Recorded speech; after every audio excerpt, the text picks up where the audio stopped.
그 워렌 버핏의 주주총회를 제가 갔어요. 굉장히 좀 실망을 했었었는데 어떤 질문이 제일 많이 나왔냐면 빌 게이츠랑 친하다며 근데 왜 마이크로소프트 투자를 안 해? 근데 이제 버핏이 뭐 이렇게 설명하다가 저렇게 설명하다가 하다가 그 마지막에 그런 말씀 하시더라고요.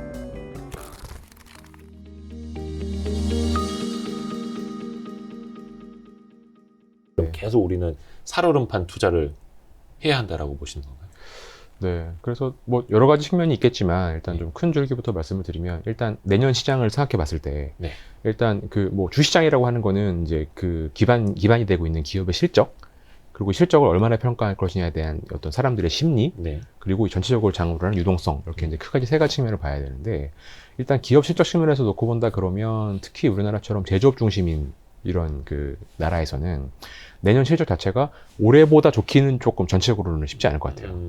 그래서 올해 같은 경우로 놓고 본다 그러면 뭐 거의 모든 기업이 전년 대비 실적은 뭐 100% 200%씩 좋았잖아요. 네. 왜냐면 작년에 워낙 기저가 낮았고 네. 올해는 이제 말씀드린 것처럼 워낙 수요가 좋았기 때문에 네. 굉장히 높은 각도로 이제 실적이 좋아지는 거라면 네. 내년은 뭐 좋게 보더라도 좀 플랫하게 가는 실적이 갈 것 같아요. 그래서 전년 대비 실적의 흐름이 뭐 그렇게 좋은 상황은 아니다 올해보다.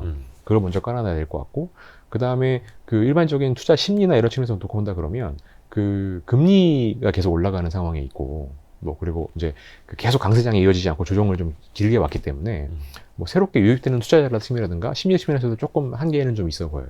그래서 뭐 전체적인 측면에 놓고 봤을 때는 뭐 내년 시장 자체가 만만치는 않겠다. 뭐 이런 생각은 갖고 있습니다. 네.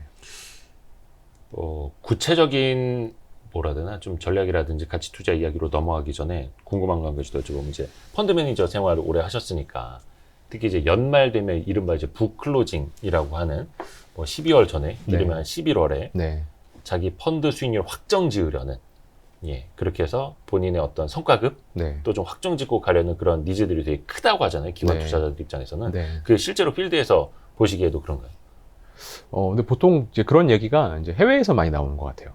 네. 그래서 해외에서는 이제 보통 그런 경향이 되게 많이 있거든요. 거기 또 막 휴가도 길고 막 이러고. 예, 예. 근데 이제 반대되는 경우도 있어요. 그 이제 펀드 매니저가 네. 뭐 한 가을쯤 됐는데 수익을 되게 많이 내놨어요. 네. 그러면 연말에 괜히 휘둘리지 말고 빨리 클로징해서 빨리 성과 확정하자. 네. 이런 상황도 있겠지만 네. 반대로 가을쯤 됐는데 번 게 없어요. 그러면 올해는 공치나?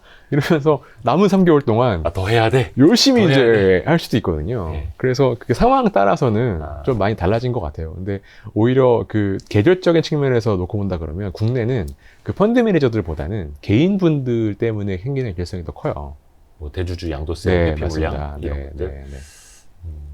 뭐 기관 투자자들 입장에서 사실 올해 이제 코스피가 이제 연간으로 플러스냐 마이너스냐 막 이렇게 간당간당한 상황까지 와 있기 때문에 수익 내시는 이제 펀드 매니저들 좀 쉽지도 않을 것 같고. 네.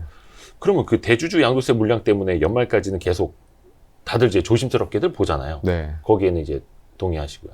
네, 그래서 그게 참 그 슬픈 얘기인데 네. 사실은 뭐 주식 수익률이라는 게 뭐 좀 멋있는 펀더멘탈이나 이런 걸 얘기를 해야 되는데 한국에서는 맨날 가을만 되면 찬바람 불면 주식 파셔야 됩니다. 뭐 맨날 이런 얘기만 답답합니다. 10년째 하고 있어가지고 네. 좀 저는 세제 개편은 너무 좀 필요하다고 생각을 하고요. 근데 맞습니다. 어쨌든 그게 시장 수급에 대해 큰 영향을 좌우하기 때문에 지금 저희가 계절성 같은 걸 놓고 본다 그러면 그 이런 그 코스닥, 그러니까 그런 개인 투자자들의 수급에 영향을 많이 미치는 코스닥 같은 경우에는 뭐 11월 말에서 12월 초까지는 좀 부진해요. 근데 이게 거의 2008년 이후로 13년째 반복되고 있는 패턴이거든요. 그래서 뭐 이게 작년까지 계속 그렇기 때문에 뭐 올해가 특별히 다를까 뭐 이런 생각은 들고 그래도 좀 희망적으로 말씀드리면 대형주나 뭐 코스피 기준으로 본다 그러면 네. 보통 이제 9, 10월 정도가 저점입니다. 네. 그래서 뭐 9월부터 좀 하락이 시작이 돼서 10월 중순 요맘때쯤 저점을 형성하는 게 이제 이것도 또 13년간 패턴이었어요.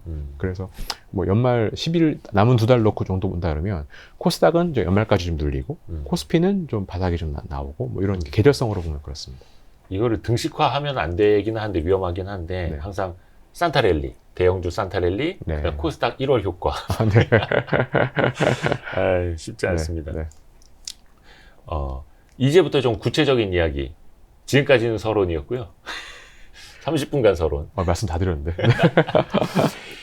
그 1월에 주식초등학교 시절에 이제 대담을 나눴을 때 하반기로 가면 이제 금리가 오를 수 있다. 이야기를 해주셨고 금리가 오른다라는 거는 주가가 비싸 보일 수 있다는 것이다. 그걸 우리가 대비해야 한다라는 이야기를 1월에 이제 해 주셨잖아요. 네. 그럼 지금 와서 보면 주식이 비싸 보이는 거죠. 네. 너무 단답형으로. 주식이 이제 비싸 보이죠. 그러니까 금리가 이제 근데 그래서 금리가 많이 오른 건 아니에요. 많이 오른 건 아니고 사실 근데 워낙 뭐 0까지 갔다가 네. 뭐 지금 뭐 1.5, 1.7, 2 뭐 미국 금리 기준으로 미국제 10년물 기준으로. 이렇게 올라가니까 이제 체감적으로 많이긴 하는데 어쨌든 금리는 좀 추세적으로 올라갈 가능성이 높은 것 같아요. 높은 것 같고 그다음에 이제 그 미국의 정책 당국자들도 뭐 이런저런 말이 혼선이 되는데 네. 근데 그 좀 잘 보셔야 되는 게 그 지금 정권이 들어온 지 1년 지났고 네. 이제 파월 의장 임기가 얼마 안 남았잖아요. 그래서 지금 그 이 연준 인사들 중에서 공화당 출신 인사들이 하는 말은 좀 걸러 들으셔야 돼요. 여기는 이제 갈참이라고 하잖아요. 이제 가실 분들이거든요. 미국 집권당이 이제 민주당이니까. 네, 그래서 민주당 계열의 이제 연준 의원들 많이 들어야 되는데 네. 좀 매파적이에요. 네, 아. 그래서 금리 자체는 조금 더 추세적으로 올라갈 가능성이 높다고 보여지고 그 다음에 또 이제 한 가지 중요한 변화 중에 하나가 사실 지난 1년 동안 그 성장주가 많이 주도를 했잖아요. 네. 성장주 중에서도 플랫폼 경제, 네, IT 관련된 네. 이런 기업들이 많이 주도를 했었는데 그 최근의 변화는 이제 중국부터 시작이 됐는데 계속해서 이제 그런 이 플랫폼 기업들에 대한 규제가 많이 들어오잖아요. 그렇죠. 그리고 심지어 뭐 한국도 뭐 공정위에서 그 글로벌 초갑인 애플과 구글을 상대로 과징금을 매기기도 하고 또 유럽도 그렇고 뭐 최근에 디지털세 문제도 있고 전 세계적으로. 네, 그래서 이런 식으로 그 주도주에 대해서 이런 규제가 되게 많이 들어오기 시작을 한 것 같아요. 그런데 그 비싸 보인다라는 게 양빵인 거죠. 그 벤치마크인 금리 자체가 올라가니까 뭐 퍼 50배, 100배인 회사들이 네. 금리가 올라가는데 계속 이렇게 높은 밸류에이션을 유지될 수 있는 거야?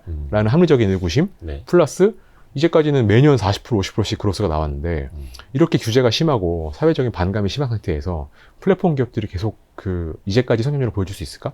뭐 최근에 뭐 상생을 위해서 뭐 희생하겠다 이런 말이 나오는 것처럼 이제 성장성을 훼손하면서 좀 사회적으로 녹아드는 플레이가 나올 텐데 예. 그러니까 이제 매출은 성장률은 감소되고 벤치마크는 올라가고 그러니까 양빵으로 비싸지는 거죠. 그래서 뭐 1년 연초 대비 놓고 본다 그러면 뭐 주식은 1년 전보다 비싸졌다. 무슨 소리야? 지금 코스피가 3,200에서 2,900이 되는 싸졌어야지. 근데 오히려 3,200대보다 2,900대가 어떤 관점에서 본다 그러면 더 비싸진 걸 수도 있을 것 같아요.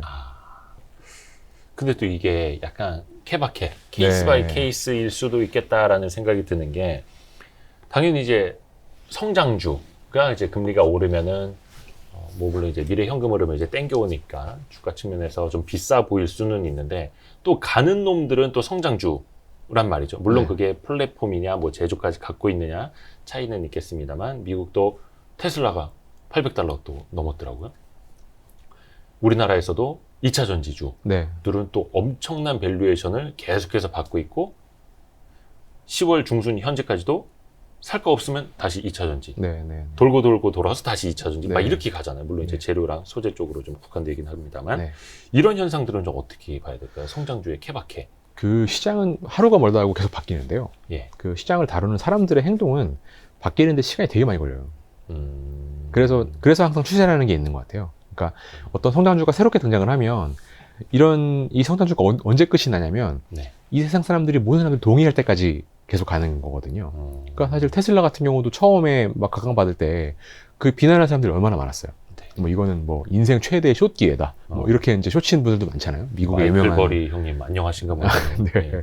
근데 이제 원래 처음에는 이게 확산되는 시간이 좀 걸리고 네. 근데 이게 꺼지는데도 시간이 많이 걸리거든요. 그래서 제가 뭐 성장 전체를 다 안 좋게 본다고 이런 건 아닌데 성장주가 이제 최근까지 좋았던 거에 비해서 이제 환경 자체는 조금 안 좋아지는 상황으로 가고 있는데 네. 그러면 사람들의 행태가 그게 맞춰가지고 1년 전보다 좀 조심해야 되겠네? 라고 바로 바꾸냐? 그렇지 않죠. 뭐 지금 말씀하신 것처럼 하락을 하면 뭐 이제까지 부진했던 애랑 좋았던 애랑 같이 빠지면 이 밑에 게 좋아 보이기보다는 얘가 좋았는데 빠지니까 찬스 아니야? 이러면서 이걸 더 많이 살 거잖아요. 그래서 이게 성장주가 계속 미련을 가지고 계속 이쪽으로 가는 흐름은 앞으로도 좀 지속이 될 거예요. 근데 뭐 요것만 가지고 판단해서는 안 되고 전체적인 흐름을 놓고 본다 그러면 이제 큰 맥락이 바뀌고 있으니까 거기에 조금 맞춰 조정은 해야 되겠죠. 네. 약간 좀 관성이 남아있을 수도 있고 네, 네. 또 인간의 심리, 행동뿐만이 아니라 결국은 좋은 산업일 네. 수도 있고 네. 예전에 그런 말도 해주셨었어요. 어설프게 분석하면 좋아 보인다. 아, 네. 예, 근데 제대로 분석하면 현재 주가가 나온다. 네. 그 말인즉슨 기업 가치와 정말 동떨어지게 싼 주식은 드물다라는 네, 맞습니다. 이야기잖아요. 네. 근데 이제 그거를 10월 지금 현재 상황으로 돌려서 놓고 보면 요즘에 그거 많더라고. 뭐 고점 대비 30% 이상 조정받은 종목이 뭐 40몇 %, 둘 중에 한 종목이 다 뭐 고점 대비 30% 이상 빠지고 막 이런 얘기 많잖아요.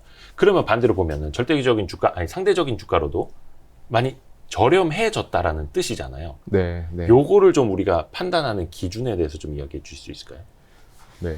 그러니까 뭐 예를 들면 그런 것 같아요. 그러니까 삼성전자 같은 게 최근에 이제 뭐 6만 전자 뭐 이렇게 돼서 이제 많이 네. 전체 대비 많이 하락을 하니까 아니 실적이 이렇게 좋은데 왜 주가는 계속 반대로 가느냐 이런 말씀 많이 물어보시는데 그 합리적으로 분석을 해보면 이게 결국에는 현재 주가를 설명할 수밖에 없다라고 말씀드렸던 이유가 네. 이 주가가 이렇게 좀 힘을 잃고 추세적으로 하락할 때에는 예. 이게 뭔가 항상 다 이유가 있는 거예요. 네. 그러니까 그 반도체 같은 경우가 지금 최근에 이제 뭐 쇼티지, 공급 부족 이런 현상들이 지금 일반화되고 있는데 가장 먼저 공급 부족이 나타났던 게 반도체였거든요. 네. 이미 이거는 작년 한 하반기부터, 작년 가을부터 반도체가 모자라, 뭐 디램 가격이 폭등해, 뭐 용산에 갔더니 그래픽 카드가 없어, 뭐 이런 얘기가 작년 연말부터 나오기 시작했거든요. 네.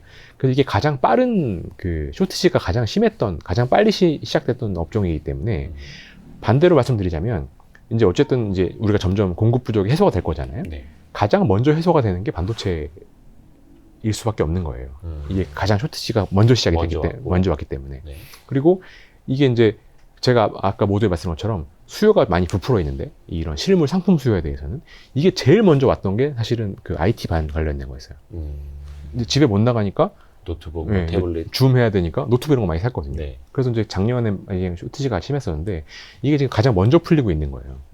근데 최근에 이제 일반적으로 많이 얘기를 들어보면은 삼성전자 너무 많이 빠졌다. 뭐 이 정도 빠졌으면 실적은 3분기 실적 좋았으니까 네. 그러면 좀 이제 사볼 만한 거 아니냐. 근데 삼성전자 주가가 뭐 지금 뭐 건드면 안 된다 이렇게 결론을 먼저 내리려고 하는 게 아니라 네. 이제 그런 접근은 되게 위험하다는 거죠. 그냥 단순히 네, 많이 9만 원에서 빠졌으니까. 9만 원에서 6만 원대로 왔으면 그만한 이유가 다 있는 거예요. 네. 예, 그러면 대표적으로 반도체 공급 부족이 해소가 되고 가는 국면에 있다. 그럼 내년이 되면 내년에 어떡하지? 내년에 사람들이 노트북을 또 살까? 뭐 또 영상 통화를 하기 위해서 뭐 또 카메라를 또 살까?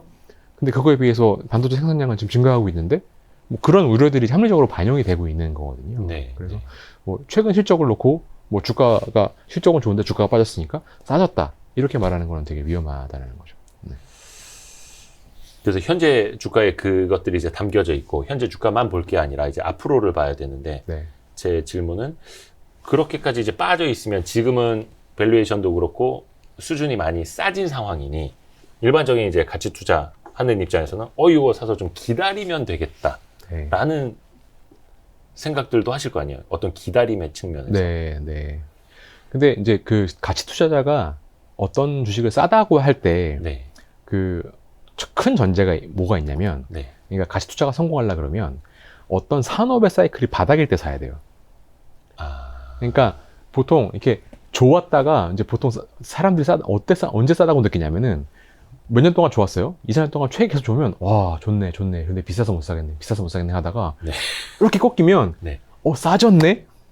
이렇게 생각들을 많이 하세요. 예. 근데 이제 제가 지금 말씀드린 것처럼 이게 싸졌을 수도 있죠. 네. 싸질 수도 있지만 대체적으로 세상의 흐름은 어떠냐면 이렇게 가다 꺾이면 싸진 게 아니라 이제 업황이 나빠지는 거예요. 비싸지기 시작하는 거죠. 네, 네. 그래서 퍼 10배라고 생각을 했었는데 이게 20% 빠졌네? 8배네? 라고 샀는데 알고 보니 이익이 반토막이 나서 16배 산 거예요. 그랬을 가능성이 굉장히 높아요. 그러면 진짜 쌀 때는 보통 어떠냐면 3, 4년 동안 계속 내리막기를 했어요. 네. 계속 내리막기를 하기 때문에 이 최바닥에서는 보통 적자가 되게 심하게 나요. 그래서 펄을 계산할 수도 없어요. 네. 적자인데 어떻게 펄을 그렇죠. 계산하겠어요. 그래서 이익은 거의 안 나는데 이걸 어떻게 싸다고 생각하고 사냐면 이 회사가 망할 건 아니잖아. 없어질 회사는 아니잖아. 그러면 세상에 돌고 도니까 네. 언젠가는 좋아지겠지. 그러면 좋아질 때 기준으로 본다 그러면 조금만 더 좋아지면 퍼가 뭐 1배, 2배가 될 수도 있겠네? 사실 이렇게 생각하고 사는 거거든요. 네. 그래서 이게 내가 만약에 가치 투자를 하고 있다. 그럼 정말 좋아하는, 정말 싼 주식을 산다. 이렇게 네. 한다 그러면 최근에 싸진 주식을 사는 거는 거의 대부분 함정에 빠지면서 이제 끝 마무리를 설거지를 하는 경우가 되게 많이 있고 예. 진짜 가치 투자는 최근에 업황이 꾸준하게 안 좋았던 회사를 사는 거예요. 가치 투자의 함정, 가격의 함정, 주가의 함정. 예. 뭐 가치 투자 함정은 뭐 기회가 된 말씀이었지만 사실 그건 아니고 네. 보통 이제 이렇게 업황이 좋았던 회사가 최근에 꺾였다고 해서 사는 거는 가치 투자도 아니고 그냥 뭐라 그래야 되지? 아무것도 아니에요. 성장 투자도 아니고 가치 투자도 아닌 그냥 실패할 수밖에 없는 투자? 아무것도 아니다. 네. 그죠. 사람들이 이제 직관적으로 눈에 보이는 거 이제 주가, 네. 구부러진 차트이니까 요 정도 조정받으면 되겠네. 뭐 네. 이런 생각 단순하게. 그러니까 네. 그렇게 보면은 네. 절대 안 된다. 네. 그 진짜 역발상 투자, 뭐 진짜 가치 투자는 한 2, 3년 쩔은 회사를 사는 거지 네, 최근 한두 달 안 좋은 회사 사는 건 아니에요. 그렇게 해서 그 산업이 네. 그 기업의 펀더멘털이 최악의 국면을 벗어나고 있는지를 보는 게 사실은 맞습니다. 네. 그게 가치 투자기는 네. 하죠. 강대건 대표님이 항상 또 이야기하는 게 그 유연한 가치 투자. 네. 세상에 맞춰서 투자를 해야 된다. 패러다임에 얽매이지 않는 투자를 해야 된다라는 말씀을 해주셨는데 지금은 그러면 어떻게 맞춰가야 하는 국면일지, 물론 앞에서도 뭐 금리라든지 변화하고 있는 환경을 이야기를 해주셨습니다만 지금은 이제 어떤 옷을 어떻게 입어야 네. 할지. 그 전에도 제가 말씀드렸는지 모르겠지만 이제 2017년, 18년 이럴 때가 이제 가치 투자가 제일 힘들 때였거든요. 그러니까 싼 주식을 사서 뭐 전통 산업에 투자를 했을 때 네. 제일 퍼포먼스가 안 좋았고 17, 18년도부터는 이제 성장하는 산업. 가는 눈만 가는. 네. 그래서 아주 말씀드린 것처럼 인터넷 플랫폼 네. 이런 데 투자를 했어야만 되는 시기였거든요. 네. 근데 저는 이제 배운 게 가치 투자하고 계속 그런 쪽으로만 있었어가지고 저도 17년, 18년도에 힘들었어요. 그때 반성 많이 하죠. 반성 많이 네, 했고 네. 그리고 그래서 제가 이제 2018년 5월 달에 네. 그 가치 투자의 이제 소림사라고 할 수가 있는 그 워렌 버핏의 주주총회를 제가 갔어요. 너무 마음이 힘드니까 네. 이제 저희 소림사 주지스님 만나 뵙고 예. 다시 한번 점검하고 와야 되겠다. 예. 근데 18년 5월 달에 이제 그거를 굉장히 좀 실망을 했었었는데 왜요? 예, 그 주총장에 이제 그 버크셔 소웨이 사회이사가 빌 게이츠가 있으니까 네. 그 마이크로소프트 빌 게이츠가 주총장에 이제 있었거든요. 네. 근데 2018년에 이제 마이크로소프트가 엄청 많이 올랐을 때였어요. 네. 근데 버크셔 소웨이는 MS에 투자를 안 하니까 그 8시간 정도 주총을 했는데 어떤 질문이 제일 많이 나왔냐면 아니 빌 게이츠랑 친하다며 둘이 같이 탁구도 치고 막 그러더만 근데 왜 마이크로소프트 투자를 안 해? 마이크로소프트가 그때 뭐 3배인가 4배인가 올랐었었는데 뭐 지금도 계속 올라가고 네. 있습니다. 근데 왜 바보같이 제일 친한 어떻게 보면은 뭐 내부 정보도 얻을 수 있을 것 같은데 네. 뭐 다른 건 애플 이런 건 안 했다고 쳐. 왜 MS는 투자를 안 했어? 이런 질문을 몇 번을 받았어요. 네. 근데 이제 버핏이 뭐 이렇게 설명하다가 저렇게 설명하다가 하다가 네. 이제 본인도 좀 힘들었겠죠? 그러니까 이제 마지막에 그런 말씀 하시더라고요. 내가 나이가 88세다. 네. 어쩌라고. 내가 이제까지 뭐 쭉 해오던 게 있는데 네. 내가 나이 88세에 네. 새롭게 뭘 하니. 뭐 이런 약간 톤으로 저는 들었어요. 제가 뭐 영어를 잘 못 들어서 그럴 수 있겠지만. 그 제가 이제 그날 그 미국에서 한국으로 돌아오면서 네. 아 진짜 세상이 계속 바뀌는데 이제 그거에 맞춰서 따라가지 않으면 아 내가 저렇게 될 수도 있겠구나 이런 생각을 들면서 좀 이제 그냥 내가 해왔던 습관에서 좀 벗어나서 계속 바뀌는 세상에 나를 좀 맞춰야 되겠다. 그래서 이제 뭐가 싸고 뭐가 비싸다라는 것도 계속 바뀌니까 그렇죠. 이제 계속 바꿔야 되겠다는 생각을 많이 했었었는데 근데 이제 그래서 저도 이제 2018년도부터는 뭐 성장주라던가 뭐 바이오라던가 좀 이익은 안 나지만 자산은 별로 없지만 뭐 새롭게 성장하고 있는 산업군에 대해서 좀 열린 마음으로 봐야 될 생각을 많이 했던 것 같아요. 네. 근데 그 2021년 기준으로 놓고 본다 그러면 그 또 세상이 바뀐 것 같아요. 또 세상이 바뀌어서. 예. 그러니까 최근에 이제 이번 가을에 전체적인 시장을 결정하는 흐름은 이 에너지 크라이시스잖아요. 네. 그러니까 뭐 유럽에서 전기가 모자라고 뭐 중국도 전기가 모자라고 석탄, 네. 천연가스, 이제 뭐 네. 유가. 네, 유가가 다시 80불을 가고. 근데 뭐 이런 것들이 이제 왜 이렇게 갑자기 우리가 에너지 크라이시스를 했냐라는 여러 가지 이유가 있습니다만 가장 큰 이유 중에 하나는 2010년 이후로 이런 전통적인 산업에 투자를 거의 안 했거든요. 네. 사람들이. 뭐 누가 ESG 시대에 전기차 시대에 누가 석유를 파고 누가 가스를 캐고 누가 뭐 발전소를 때려짓고 뭐 누가 이런 걸 했겠었어요. 이제 뒤에 거들떠도 안 보는 쪽이었죠. 네, 맞습니다. 그래서 전통 산업 분야에 그리고 전통 제조업 분야 그리고 아주 구닥다리 산업 분야에 거의 10년간 투자가 되게 안 됐었어요. 그래서 이쪽 분야는 되게 과소 투자 상태에 있는 상태에서 수급 균형이 맞아떨어지기 시작을 하니까 갑자기 공급 부족으로 확 가고 있는 거거든요. 근데 그 제가 이제 어떤 걸 느끼냐면 2018년도에는 그런 걸 느꼈어요. 아니 전통산업 분야가 이렇게 싸요 예. 라고 말씀을 드리면 세상이 바뀌었는데 언제까지 그런 데 있을 거니. 아, 근데 그 말은 그때가 지금 맞았어요. 음, 그때가 맞았는데 이제 3년 정도 지나고 나서 지금 다 놓고 보면 그 우리가 생각하고 있는 뭐 새롭게 떠오르는 분야가 지난 3년 동안 투자가 좀 되게 많이 너무 들어간 것 같아요. 음, 그 올해 뭐 신문 기사를 보시게 되면은 올해 상반기에만 뭐 벤처 쪽에 들어간 자금이 뭐 4조가 넘는다 그래요. 네. 근데 이게 시계를 10년 전으로 놓고 본다 그러면 우리나라가 1년에 벤처 투자되는 자금이 예. 몇천억 수준이었거든요. 아, 1, 2천억밖에 안 됐을 때도 있어요. 근데 올해 상반기에만 4조가 넘게 들어간 거거든요. 돈이 많으니까. 예. 네, 네. 그러면 이제 물경 뭐 한 40배에서 100배 정도 이렇게 그 숫자가 늘어난 건데, 네. 근데 저는 오히려 그런 영역이 좀 과잉 투자로 보여져요. 음, 근데 지금 우리가 쇼트지를 경험하고 있는 것처럼 보면은 전통 산업 분야는 10년 동안 아무도 투자를 안 했어요. 아, 그리고 오히려 ESG 때문에 구조조정을 하고 더 억제고 뭐 그랬었어요. 그래서 그 이게 유연한 가치 투자라는 말씀을 많이 드렸었는데 저는 지금도 또 유연해야 될 때가 아닌가. 음, 그러니까 3년 전, 4년 전, 5년 전에 빨리 시대 흐름에 맞춰가지고 새롭게 떠오르는 분야로 시선을 돌리면서 그쪽에 개방적으로 가야 되는 시기였다고 한다 그러면 지금 3, 4년의 시간 지금 놓고 본다 그러면 지금 또 이 세상 변화에 발맞춰서 다시 또 그 전통산업, 에너지 크라이시스 이런 거를 좀 심각하게 받아들일 때가 아닌가. 우리가 3년 동안 너무 익숙했던 문법, 뭐 플랫폼, 뭐 테크, 뭐 AI, 인공지능, 뭐 이런 것들에 대해서 너무 우리 지금 너무 당연하게 생각하고 있거든요. 네. 뭐 이런 것도 좀 다시 한번 반성해봐야 될 때가 아닌가, 검토해봐야 될 때가 아닌가 그런 생각을 요새 좀 해요. 맞아요. 예전에도 그 눌려있던 산업에서도 성장이 나올 수 있다. 또 이제 기저 효과, 또 구조조정 효과, 그것도 상당할 것이다. 이런 이야기 해주셨던 게 이제 기억이 납니다. 그래서 그것도 이제 성장으로 볼 수 있는 거고, 그렇죠? 네. 어떤 구조적인 성장, 지금은 그러한 성장들이 전통 산업에서도 충분히 나올 수 있다라고 보시는 거고, 네. 개인적인 무게 중심은 2020년, 21년 초까지의 어떤 그런 성장주에서도 전통적인 구조조정 변화에서 오는 그런 산업군에도 관심을 둬야 한다라고 네. 보시는 거고요. 네. 거기가 밸류에이션도 많이 쌉니까? 밸류션도 많이 싼 것 같아요. 많이 싸고, 예. 그리고 그러니까 그렇게 보시면 좋을 것 같아요. 그러니까 지금 딱 열어보시면 네.